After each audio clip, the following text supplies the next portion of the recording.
Yes iBomma website మళ్ళీ open అయిందని చెప్పుకోవచ్చు. అయితే ప్రస్తుతం బెయిల్ మీద ఉన్నటువంటి ఐబొమ్మ రవి ఎవరైతే ఉన్నారో అతని మళ్ళీ ఈ అకౌంట్ ఓపెన్ చేయడం జరిగిందా, ఎందుకు ఓపెన్ అయింది ఇప్పుడు మళ్ళీ ఐబొమ్మ వెబ్సైట్ అని చెప్పేసి ఇప్పుడు పోలీసులు దీని మీద అయితే చాలా పెద్ద ఎత్తున దర్యాప్తు చేస్తా ఉన్నారని చెప్పుకోవచ్చు. అయితే ఇప్పుడు రవి పర్టికులర్ గా మాట్లాడుకుంటే ఇప్పుడు బెయిల్ మీద ఉన్నటువంటి తరుణంలోనే ఈ వెబ్సైట్ మళ్ళీ ఓపెన్ అయింది.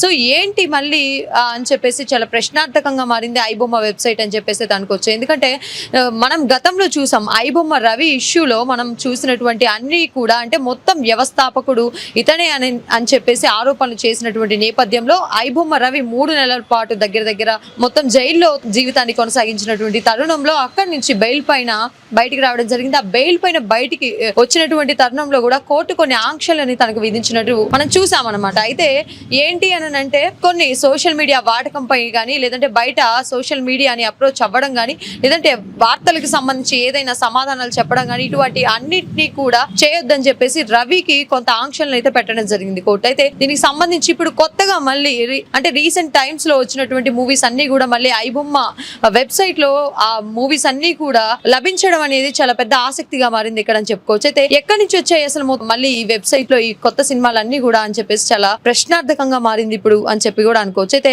మొత్తం రీసెంట్ టైమ్స్ లో మనం చూసాం ఈ ఐబొమ్మ అనేటటువంటి ఇష్యూ ఎంత పెద్ద ఎత్తున చాలా పెద్ద తరహాలో నడిచిందో చూసాం. అయితే దీని వెనక ఇంకెవరన్నా ఉన్నారా అసలు ఏంటి అని చెప్పేసి మొత్తం టాలీవుడ్ మన ఈ స్టేట్ లో అయితే మన తెలుగు స్టేట్స్ లో అయితే మాత్రం టాలీవుడ్ ఇండస్ట్రీ మొత్తం కూడా కదిలి వచ్చినటువంటి తరుణాలు మనం చూసాం. అదే తరుణంలో అతనికి శిక్ష పడాలి, అతన్ని శిక్షించాలి అని చెప్పేసి మొత్తం కూడా టాలీవుడ్ ఇండస్ట్రీ చాలా పెద్ద ఎత్తున చేసినటువంటి మాటలను కూడా మనం విన్నాం అనమాట. అదే తరుణంలో ఇప్పుడు చూసుకుంటే ఇక మళ్ళీ ఇదే డోకా ఉండబోతుందా టాలీవుడ్ ఇండస్ట్రీకి అంటే వాళ్ళు ఎంతో కష్టపడి కోట్లని మరి వెచ్చించి ఆ సినిమాలను తీసి వాటిని ఆడిస్తా ఉన్నటువంటి తరుణంలో ఆ సినిమాలను తీసుకొచ్చి పైరసీ పేరుతో ఐబొమ్మలో అందించడం ఏంటి అని చెప్పేసి కూడా అప్పుడు చాలా పెద్ద ఎత్తున క్వశ్చన్స్ అయితే రైజ్ అయ్యాయి. అదే తరుణంలో మళ్ళీ ఇప్పుడు ఇక కంటిన్యూషన్ లో సినిమాలు అయితే రాబోతా ఉన్నాయి. ఐబొమ్మలో కొత్త సినిమాలు మనం చూస్తూ ఉంటాం. ఇప్పుడు ఈ రోజు వచ్చినటువంటి సినిమాని అంటే ఈ రోజు మనకి థియేటర్స్ రిలీజ్ అయినటువంటి ఈ సినిమాని రేపు లేదా ఎల్లుండి ఇదే టైంలో ఈ అంటే 1 or 2 days గ్యాప్ లో డైరెక్ట్ తీసుకొచ్చి ఐబొమ్మలో క్లియర్ ప్రింట్ తో సహా అప్లోడ్ చేయడం, ఆ బొమ్మల్ని అంటే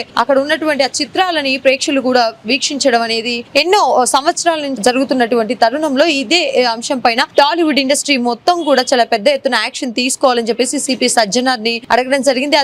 అదే తరుణంలో ఇక మొత్తం పోలీస్ డిపార్ట్మెంట్ మొత్తం కూడా దీని మీద పైన చాలా పెద్ద ఎత్తున నిఘా పెట్టి మరి అతని కుటుంబానికి సంబంధించి కానీ అతని ఫ్రెండ్స్ కి సంబంధించి కానీ అతను ఎక్కడో ఉన్నటువంటి వ్యక్తిని ఒక పని మీద వస్తున్నాడు అని చెప్పేసి తెలుసుకొని పూర్తి నిఘా పెట్టి అతన్ని ఎయిర్పోర్ట్ లో అరెస్ట్ చేయడం మనం చూసాం. సో అదే తరుణంలో అక్కడి నుంచి ఇక్కడికి వచ్చి ఇక్కడ అరెస్ట్ అయ్యి ఎప్పుడు కూడా తను అంటే మీడియా ముఖంగా మాత్రం ఏ రోజు కూడా ఒక ప్రెస్ మీట్ పెట్టి కానీ ఒక మాటని మాట్లాడి కానీ నేను ఈ తప్పుని చేశానని యాక్సెప్ట్ చేయడం కానీ నేను చేయలేదు అని యాక్సెప్ట్ చేయడం కానీ ఇలాంటివి ఏవీ లేవు. కానీ కొన్ని మీడియా పాయింట్స్ దగ్గర మాత్రం ఒక్కొక్కసారి చిన్న విషయాలను అయితే వెల్లడించడం జరిగింది. ఎవరు చెప్పారు మీకు నేను నిందితుడిని అని చెప్పేసి క్వశ్చన్ రేస్ చేయడం జరిగింది. మరి అతను కాదా అని పూర్తిగా సమాధానాలు బయటికి వెలువడినటువంటి టైమ్స్ ని కూడా మనం చూడలేదు. అయినప్పటికీ కూడా ఈ రోజు మళ్ళీ ఐబొమ్మ తెర మీదకి రావడం అసలు ఎందుకు వచ్చింది, నిజంగా ఐబొమ్మ తెర మీదకి వచ్చిందా అనేటటువంటి తరుణంలో చూస్తున్నటువంటి ఈ మొత్తం ఇష్యూ మీద మాత్రం ఎస్ ఐబొమ్మ అయితే మొత్తానికి ఇక మళ్ళీ తెర మీదకి వచ్చిందని అయితే ప్రేక్షకులు చెప్తా ఉన్నారు. ఐబొమ్మలో ఇక మళ్ళీ కొత్త సినిమాలు రాబోతా ఉంటాయా, ఇంతకు ముందులానే ఐబొమ్మ ఆడబోతుందా అని చెప్పేసి చాలా పెద్ద ఎత్తున ప్రశ్నలు కూడా వస్తా ఉన్నాయి. అయితే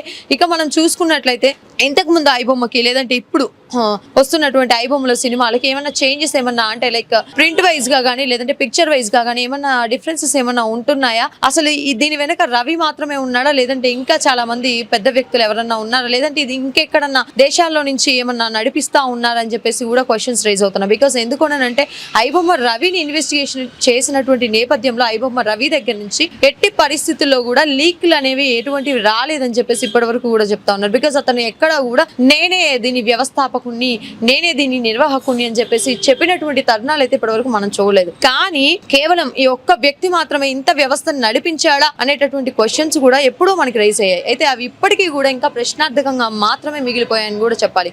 అయితే ఇప్పుడు బెయిల్ మీద ఉన్నటువంటి ఐబొమ్మ రవి బయట సోషల్ మీడియాలో కానీ లేదంటే మొత్తం మెయిన్ స్ట్రీమ్ మీడియాలో కానీ ఎక్కడ కూడా పీపుల్ కి నేను తప్పు చేశానని కానీ తప్పు చేయలేదని కానీ ఇప్పటి వరకు ఎక్కడ కూడా వివరణ ఇచ్చినటువంటి తావు లేదు. అయినప్పటికీ కూడా ఇక మరి మళ్ళీ ఇతను ఈ వెబ్సైట్ ని స్టార్ట్ చేశాడా, ఇతను మళ్ళీ లాంచ్ చేశాడా అనేటటువంటి క్వశ్చన్స్ ఇతనే స్టార్ట్ చేశాడా, లేదంటే ఇదేమైనా చాలా పెద్ద వ్యవస్థ అని చెప్పేసి కూడా మనం ఆలోచించాల్సినటువంటి విషయం అనమాట. బికాస్ ఎందుకంటే లాస్ట్ టైం మనం చూసినప్పుడే కూడా ఇది ఒక వ్యక్తి నడిపించేటటువంటి చిన్న పని అయితే కాదు, దీని వెనక చాలా పెద్ద ఎత్తున ఒక పెద్ద బృందమే ఉంది. దానిలో అంటే మెయిన్ గా వచ్చేసి బెట్టింగ్ యాప్స్ ని ప్రమోట్ చేస్తూ, వాటి యాడ్స్ ని ప్రమోట్ చేస్తూ, ఈ సినిమాలను చూపిస్తూ మధ్యలో ఈ వీటికి యువతని ఎక్కువగా వీళ్ళు ప్రమోట్ చేస్తున్నట్టుగా కూడా వాళ్ళ మీద కేసులు పెట్టడం జరిగింది ప్రభుత్వం, పోలీస్ డిపార్ట్మెంట్ ని కూడా. మెయిన్ గా ఏంటంటే ఇక్కడ సినిమాలు అనేది కాకుండా, సినిమాలు మాత్రమే కాదు, సినిమాలతో పాటు యువతని చాలా పెద్ద ఎత్తున తప్పుదారి పట్టిస్తా ఉన్నారు.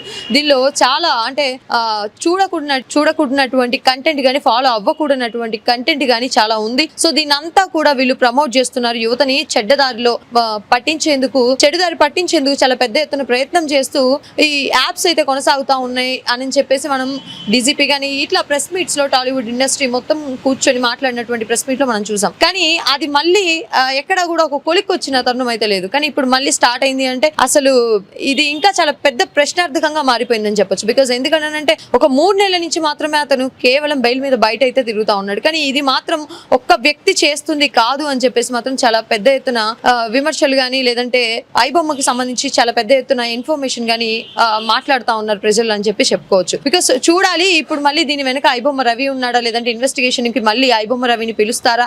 ఐబొమ్మ రవి అని చెప్పేసి మనం పిలుచుకుంటున్నాం, కానీ ఐబొమ్మ వెనక ఇంకెంతమంది రవిలు ఉన్నారు, ఇంకెవరైనా ఉన్నారా, అసలు దీని వ్యవస్థ ఏంటి, దీన్ని ఎవరు నడిపిస్తున్నారు, దీనికి ఇంకేమైనా లోతుగా ఇన్వెస్టిగేషన్ చేస్తే దీనికి ఇంకేమైనా ఇన్ఫర్మేషన్ వచ్చే ఛాన్సెస్ ఉన్నాయనే తరుణంలో ఇంకా విచారణ అనేది చేయాల్సి ఉంది అనేటటువంటి ఇది మాత్రం కనిపిస్తా ఉందని చెప్పుకోవచ్చు. అది ఇప్పటి వరకు ఉన్నటువంటి ఇన్ఫర్మేషన్ అయితే ఇది. ఇక ఐబొమ్మ రవిని ఇన్వెస్టిగేషన్ చేసి పిలిచే తరుణంలో ఉన్నారు పోలీసులు అని చెప్పేసి వార్తలు అయితే వస్తా ఉన్నాయి. ఇక దానికోసం మనం వేచి చూడాలి. ఇప్పటి వరకు ఉన్న అప్డేట్.